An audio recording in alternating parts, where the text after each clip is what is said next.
నేటి వాగ్దానము యెషయా గ్రంథము 54వ అధ్యాయము 3వ వచనం.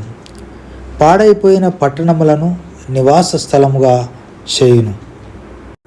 ఈ వాక్యము ఇశ్రాయేలీలు అష్షూరీయుల బబులోనీయుల 70 సంవత్సరాల చెరలో ఉన్నప్పుడు వారిని దేవుడు తిరిగి స్వస్థలానికి చేర్చే సమయాన మిమ్మల్ని ఉద్ధరిస్తాను, తిరిగి పునర్నిర్మాణం చేస్తానని చెప్పిన మాటలు. ప్రియ దేవుని ప్రజలారా, మనమందరము ఐగుప్తు లాంటి పాపపు చెరలో ఉన్నప్పుడు ప్రభు అయిన యేసుక్రీస్తు కలువరి శిలువలో మనల్ని జ్ఞాపకం చేసుకొని తన పవిత్రమైన రక్తం ద్వారా మన పాపాలన్నీ క్షమించి మనల్ని విడుదల చేశాడు. దేవునికి స్తోత్రములు కలుగునుగాక.